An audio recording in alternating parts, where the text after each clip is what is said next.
আমি আজি গোটেই দিনা আমাৰ শহৰত বিভিন্ন ওয়াৰ্ডত আমি জনসম্পৰ্ক কৰিলো। তিনিটাত আমি এটা আদাবাড়িত বৈঠক কৰিলো। এতিয়া 4টাৰ পৰা ইয়াত মিটিং আছিল, আমি মিটিং শেষ কৰিলো। এতিয়া কিন্তু আপোনালোকে চাই আছে আমি মাইনৰিটি এৰিয়াতে আমি মিটিং কৰি আছো।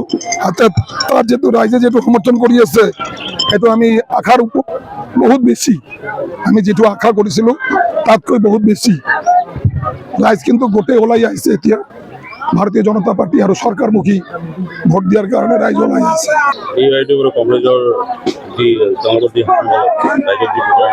আমি তো গোটে গাঁৱত 18খন জিপিত আমি দৌড় পাৰি আছো। আমি কিন্তু কংগ্ৰেস আৰ ইউডিএফৰ প্ৰচাৰ দেখা নাই। হয়তো তেখেতে ভাবিছে লাস্ট মোমেন্টত আহি আকৌ ধৰ্মৰ সুশ্ৰী দি পিনে ভোট লব বিচাৰিব। কিন্তু এইবাৰ সংখ্যালঘু ধর্মীয় মানুহ সিদ্ধান্ত লৈছে যে আমি সরকারমুখী ভোট দিম।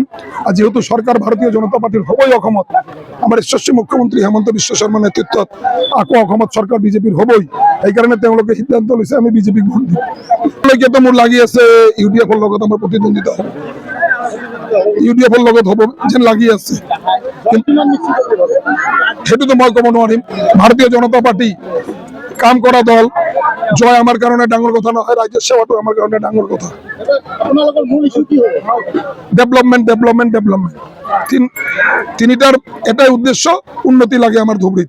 আমাৰ ধুবড়ী বহুত পিছপৰা।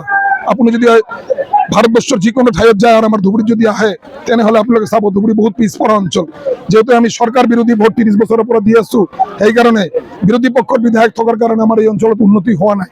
হয় সেন্ট্ৰাল গভৰ্নমেন্ট আৰ ৰাজ্যিক সৰকাৰে ইনফ্ৰাস্ট্ৰাকচাৰ ডেভেলপমেন্ট কৰিছে, কিন্তু যিবোৰ আমাৰ সৰু সৰু আৰ ডাঙৰ ডাঙৰ সমস্যা, আমাৰ ইউনিভাৰ্সিটি লাগে, আমাৰ একটা সাবওয়ে লাগে, সেইবোৰ কথা কোৱাৰ কাৰণে মাত দিবৰ ক্ষমতা আমাৰ বিৰোধী পক্ষৰ বিধায়কৰ নাই।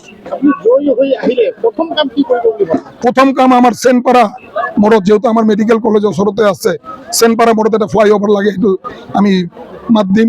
লগতে আমার এটা জিলা পরিষদের পৰা গৰিবলৈকে এটা সাবওয়ে লাগে, সেইটো আমি মাত দিম। আৰ যেবোৰ ডাঙৰ ডাঙৰ সমস্যা আছে ধুবড়ীত কিছুমান ঠাইত গাঁৱতো, যেনেকুৱা 14 নম্বৰ আমাৰ নয়া মসজিদ তাতে আমাৰ পানী আটক হৈ আছে মানুহৰ, সেইটো আমি ৰাস্তা ক্লিয়াৰ কৰিম। সবতকৈ ডাঙৰ তাত সেইটো আমি কমিটমেন্ট কৰিছো। সৰকাৰ আমাৰ হবই, বিধায়ক হওয়া নহোৱাটো ডাঙৰ কথা নহয়। ভাৰতীয় জনতা পাৰ্টি ৰাজ্যেৰ সেৱাৰ কাৰণে আছে, আমি সেই সৰু সৰু কামবোৰ আগত কৰিম। আৰ ডাঙৰ সমস্যা সেইটো আগত।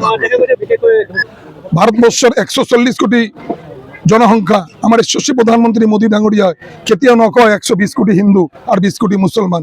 মোদী ডাঙরিয়া কয় 140 কোটি ভারতীয় মোর, আর সেইটো 140 কোটির ভারতীয় সম্মান যেতিয়া বিদেশত আমাক সম্মান দিয়ে, এই কারণে আমি সংখ্যালঘুর সংখ্যাগরিষ্ঠতা নাই, আমি গোটেই ডেভেলপমেন্টের কারণে আমি আগবাঢ়ি আহিছো।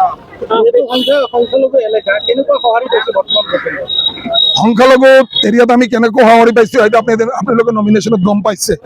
নমিনেশনত মানুহ কিন্তু আমি যেটো ভাবা নাই তাতকৈ বেছি মানুহ ওলাই আহিছে, মানে সংখ্যালঘু মানুহৰ সুনামি হৈছে।